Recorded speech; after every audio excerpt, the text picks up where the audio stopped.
Thales प्रमेय को लिखे और उन्हें सत्यापित करे। क्वेश्चन यही है, थेल्स प्रमेय को लिखे और उन्हें सत्यापित करे। या तो कभी कभी डायरेक्ट क्वेश्चन ये दे देता है, किसी त्रिभुज में एक भुजा के समांतर खींची गई रेखा अन्य दो भुजाओं को जिन बिंदुओं पर क्या करती है, काटती है, वह बिंदु दोनों भुजाओं को एक ही अनुपात में विभाजित करती है। जैसे हम अभी लिखा है ना, यही क्वेश्चन है तुम्हारा।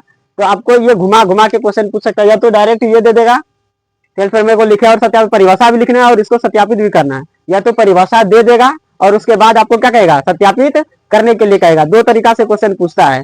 तो अभी जो हम आपको लिखाए तो ये दिया हुआ है, आपका ऑलरेडी पूछा हुआ ये क्वेश्चन है, और पूछेगा किसी त्रिभुज में एक ही भुजा के समांतर खींची गई रेखा अन्य दो भुजाओं को जिन बिंदु पर काटती है, वह बिंदु दोनों भुजाओं को एक ही अनुपात में विभाजित करती है। ये क्वेश्चन है हमारा। तो इसके लिए हम करेंगे क्या, तो सबसे पहले एक त्रिभुज बनाएंगे। बोल रहा है किसी त्रिभुज में, तो कोई भी त्रिभुज एक ले लेंगे, ए बी सी, ये क्या हो गया, त्रिभुज हो गया।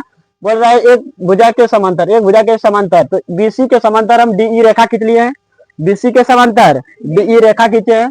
बोल रहा है कि डी एक भुजा के समांतर खींची गई रेखा अन्य दो भुजाओं को, तो डी ई रेखा जो खींचे तो ए बी को डी पर काटा है और ए सी को ई पर काटा, काटा कि नहीं। अन्य दो भुजाओं को जिन बिंदु पर काटती है वह बिंदु, तो डी और ई बिंदु जो है दोनों क्या लिखे, वह बिंदु जो है दोनों भुजाओं को एक ही अनुपात में विभाजित करती है। तो हमें कह रहा है सत्यापित करना है कि एडी बटे डीबी है और एई बटे इसी बराबर है, एडी बटे डीई एई बटे इसी के बराबर है। ये हमें क्या करना है, सत्यापित करना है। एकदम ये इजी है।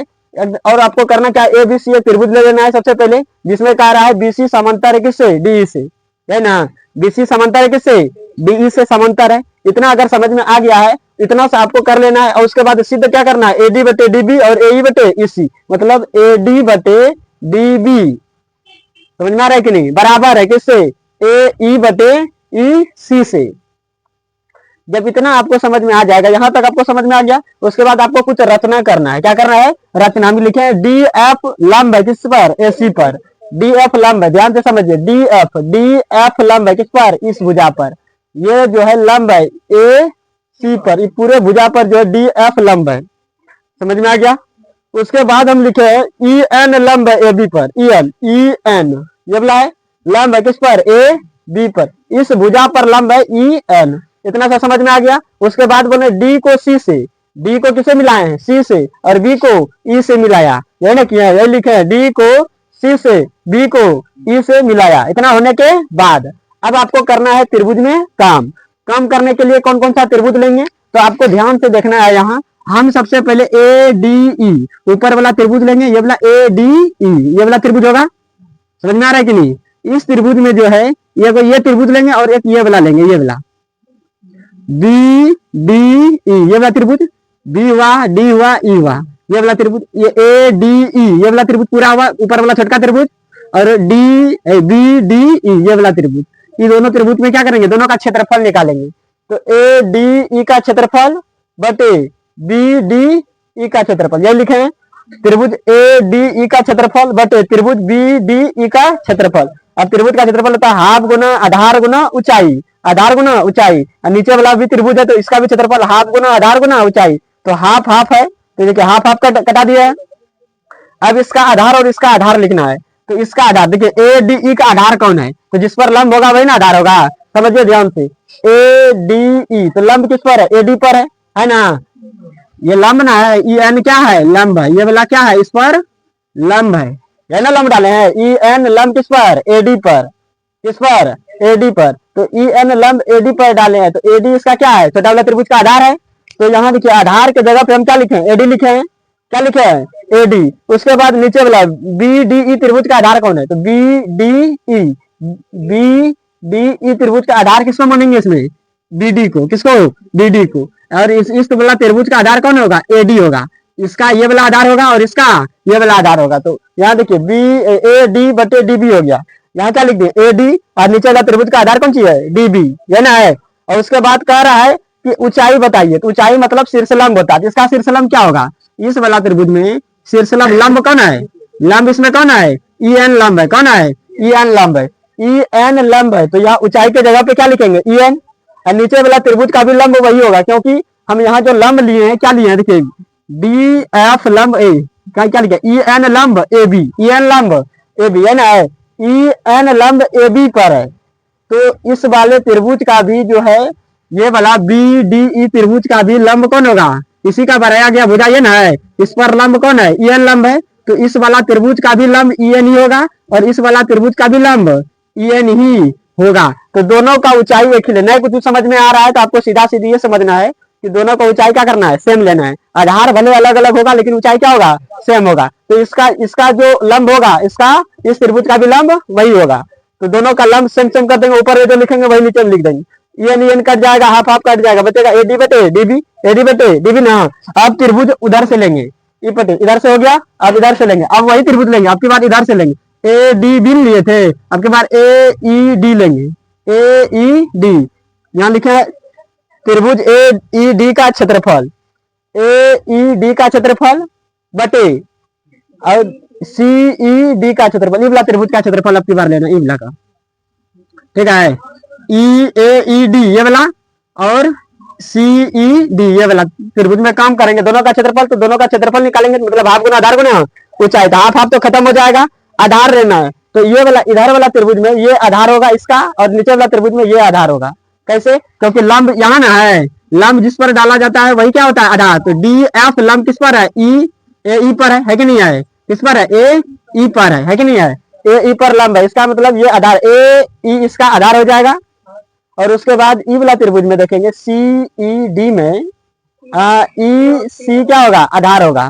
तो ऊपर में आधार क्या लिखना है, ए ई, और नीचे में आधार ई सी, गुना ऊंचाई सेम होगा, सेम ऊंचाई क्या होगा, सेम होगा। क्यों, क्योंकि ए हम बोले थे डी एफ लंब ए सी पर न डाले हैं, तो ए सी भुजा का भी लंब कौन सी होगा, डी एफ ही होगा, और ए ई भुजा का भी लंब क्या होगा, डी एफ ही होगा। तो यहाँ देखिए डी एफ लंब बटे डी एफ, इस ए ई डी में ई एफ लंब है, ये एफ है, ए ई डी में डी एफ क्या है, लंब है। समझ में आ रहा है कि नहीं, तो ये हमारा क्या हो जाएगा, लंब हो जाएगा। तो इस त्रिभुज का ऊपर वाला त्रिभुज का क्या लिखा है, डी एफ लिख दिए हैं। अब नीचे वाला त्रिभुज लिखे सी ई डी में, ये वाला त्रिभुज ना है, इसका भी लंब क्या होगा, डी एफ ही होगा, क्योंकि ये इसी का बढ़ाया गया भुजा कौन है, डी एफ है। तो बढ़ाए गए भुजा पर जो लंब होता है वही नीचे वाला त्रिभुज का भी क्या होगा, लंब होगा, मतलब ऊंचाई होगा। तो इसका भी ऊंचाई वही होगा, डी एफ होगा, और ऊपर वाला त्रिभुज का भी ऊंचाई डी एफ ही होगा। तो डी एफ क्या होगा, कटेगा, ए ई बटे इसी हो जाएगा, ए ई बटे इसी हो जाएगा। अब आपको करना क्या है, इन दोनों त्रिभुज का क्षेत्रफल को बराबर कर देना। देखिए ये वाला त्रिभुज है ना, इसमें भी क्या आ रहा है, डी एफ आ रहा है, डी ई आ रहा है कि नहीं। और इसमें भी देखिए ये वाला त्रिभुज का भी नाम पड़ेगा, तो इसमें क्या आएगा, डी ई आता है, बी डी ई वाला त्रिभुज में आया, बोलिए।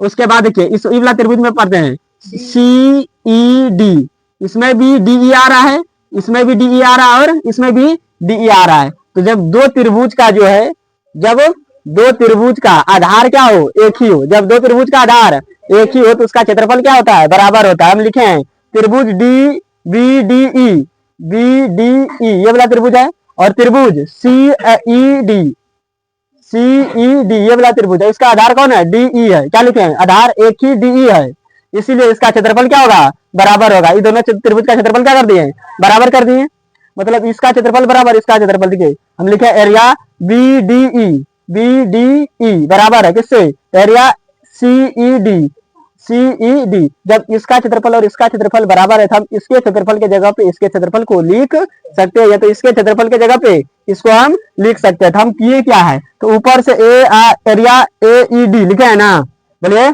अब देखिए इसका क्षेत्रफल किसके बराबर है, ई सी ई डी का क्षेत्रफल, सी ई डी का क्षेत्रफल किसके बराबर है, त्रिभुज बी डी ई के बराबर है कि नहीं है। इसका क्षेत्रफल इसके बराबर है, तो सी ई डी को की जगह पे हम क्या लिख देंगे, बी डी ई लिखेंगे। तो यहाँ हम क्या लिख दिए हैं, बोलिए, लिखा है ना, क्या लिख दिए हैं, हम दोनों ए डी लिख दिए हैं। यहाँ देखिए इसको सीधा कर रहा है, करना क्या है समझिए। यहाँ फिर से एरिया ए ई डी लिखे है ना ऊपर में, सी ई डी के जगह पे हमको क्या लिखना है, बी ई डी। क्यों, क्योंकि इसका क्षेत्रफल और इसका क्षेत्रफल बराबर ना है, सी ई डी का क्षेत्रफल और बी ई डी का क्षेत्रफल क्या है, बराबर है। तो जहाँ सी ई डी लिखा रहेगा वहां क्या लिख देंगे, बी ई डी लिखेंगे। तो यहाँ लिख देंगे बी ई डी, देखिए ए ई डी बटे बी ई डी, ये हो गया, और इधर जो है उतर जाएगा, उतर गया। अब समीकरण 1 से और 3 से, समीकरण 1 से और 3 से देखेंगे कि बराबर है ए डी ई। यहाँ देखिए ए डी ई ऊपर वाला त्रिभुज है कि नहीं है, और इसके ऊपर में देखिए क्या है, क्या गया यहाँ वाला ए ई डी, यहाँ क्या लिखे ए डी ई, और यहाँ लिखा है ए E D, A D E ऊपर वाला त्रिभुज है कि नहीं है, और इधर इसमें लिखा है कहाँ गया ए ई डी, ए ई डी, ये वाला त्रिभुज ना है, इसका नाम सिर्फ उल्टा पुल्टा है, लेकिन त्रिभुज तो एक ही ना है, नहीं है। तो ऊपर वाला त्रिभुज क्या है, बराबर है कि नहीं है। नीचे वाला देखिए बी डी ई, और यहाँ भी क्या है बी डी ई, मतलब इसका ये दाया पक्ष क्या है, बराबर है, तो इसका बाया भी पक्ष क्या होगा, बराबर होगा। क्या हो जाएगा, बराबर। दाया पक्ष अगर समीकरण में बराबर हो तो बाया पक्ष बराबर हो जाता है। तो समीकरण 1 और 2 से क्या कर देंगे, बराबर कर देंगे। समीकरण 1 2 से क्या हो जाएगा, ये वाला त्रिभुज का क्षेत्रफल इस वाले त्रिभुज के क्षेत्रफल के क्या है, बराबर है। क्यों, क्योंकि एरिया ए डी ई और एरिया ए ई डी दोनों त्रिभुज एक ही है, लेकिन नाम उल्टा उल्टा है कि नहीं है। और नीचे वाला देख लो बराबर है कि नहीं है, नीचे वाला नीचे से बराबर, ऊपर वाला ऊपर से बराबर। तो हम कह सकते हैं कि इसका दाया पक्ष क्या है, बराबर है ना। तो जब दाया पक्ष बराबर होगा तो इसका बाया पक्ष भी बराबर ही होगा। तो ये दोनों त्रिभुज खत्म हो जाएगा, तो ए डी बटे डी बी बराबर हो जाएगा किससे, ए ई बटे इसी से। ए डी बटे डी बराबर होगा ए ई बटे इसी से। और समीकरण 1 और किससे, 3 से, 2 नहीं 3 से, ए डी बटे डी बी बराबर ए ई बटे इसी हो जाएगा। ये थेल्स परिमेय, इसी को क्या कहते हैं, थेल्स परिमेय को लिखकर क्या करना है, सत्यापित करना है। ये आपका 5 नंबर का सवाल पूछेगा। या तो देखिए अभी चित्र बनाने वाला पूछा है टेस्ट एग्जाम में, पूछा है कि नहीं। ओनली चित्र द्वारा क्या करना है, सत्या परिभाषा देना और चित्र बना के सत्यापित करना है। तो चित्र इसका ऐसे बनेगा, तो चित्र को भी ध्यान में रखना है, चाहे 2 नंबर में आए या 5 नंबर में आए, इसको बनाना है। सबसे पहले परिभाषा लिखना है, ध्यान से एक बार देख लीजिए। परिभाषा किसे लिखेंगे, किसी त्रिभुज में एक भुजा के समांतर खींची गई रेखा अन्य 2 भुजाओं को। पूछेगा थेल्स परिमेय से आप क्या समझते हैं, किसी त्रिभुज में एक भुजा के समांतर खींची गई रेखा अन्य 2 भुजाओं को जिन 2 बिंदु पर, अन्य 2 भुजाओं को जिन बिंदुओं पर काटती है, वह दोनों बिंदु दोनों भुजाओं को एक ही अनुपात में विभाजित करती है। वह दोनों बिंदु दोनों भुजाओं को एक ही अनुपात में क्या करती है, विभाजित करती है। ये हमारा था। उसके बाद त्रिभुज एबीसी मान लेंगे, जिसमें बीसी डी के समांतर है, एडी बटे डीबी और ए बटे इसी को क्या करना है, सत्यापित करना है। तो इसके लिए हमें क्या करना है, हम बोले ना, यहाँ से इस पर लंब डालेंगे, यहाँ से इस पर लंब डालेंगे, फिर डी को सी से और बी को ई से मिला देंगे। इसके मिलाने के बाद इसको लिखना है। इसको अगर समझ गए, देखिए इसको समझे अगर समझ जाते हैं तो आराम से आपसे बन जाएगा। इसमें आपको करना त्रिभुज किसमें यहाँ से पहले देखिए चित्र बनाने आपको आना चाहिए। यहाँ से लंब डाल देंगे इस पर और यहाँ से लंब डाल देंगे इस पर, ठीक है।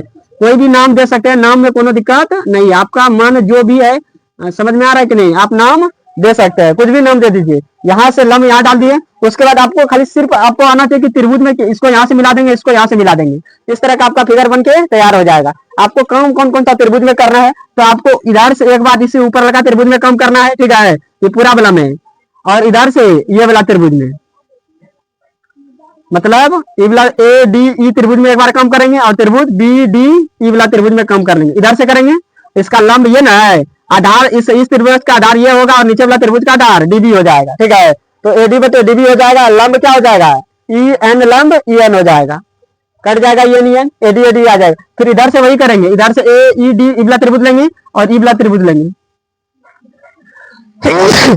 समझ में आ गया, ये वाला त्रिभुज में काम करेंगे और सूत्र लगाना है कौन सी, हाफ गुना आधार गुना ऊंचाई वाला फॉर्मूला लगाएंगे। एक बार इधर से कम करना है, एक बार उधर से कम करना है, और आधार और ऊंचाई का मान रख देंगे। उसके बाद सिर्फ एक कॉन्सेप्ट यहाँ ये है कि इन दोनों त्रिभुज का क्या करना होता है, क्षेत्रफल बराबर करना होता है। तो लिख देना है, क्योंकि जब 2 त्रिभुज का जो है आधार क्या हो, एक ही हो, तो दोनों का क्षेत्रफल क्या होगा, बराबर होगा। तो ये दोनों क्षेत्रफल बराबर कर देंगे।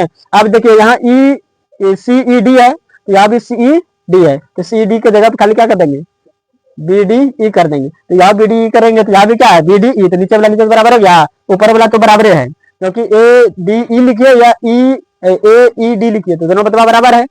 नाम सिर्फ उल्टा है, लेकिन त्रिभुज तो वही ना है। तो दोनों जब इधर वाला दाया पक्ष बराबर है तो इसका बाया पक्ष भी बराबर होगा। बाया पक्ष मतलब एडी बटे डीबी बराबर हो जाएगा किससे, ए ई बटे इसी से बराबर होगा। और यही हमारा क्या कह रहा था, थेल्स परिमेय के माध्यम से जो है इसको सत्यापित करने के लिए कह रहा था। इसको उतार लीजिए, और ये काफी इंपॉर्टेंट है, वेरी वेरी इंपॉर्टेंट कह सकते हैं इसको।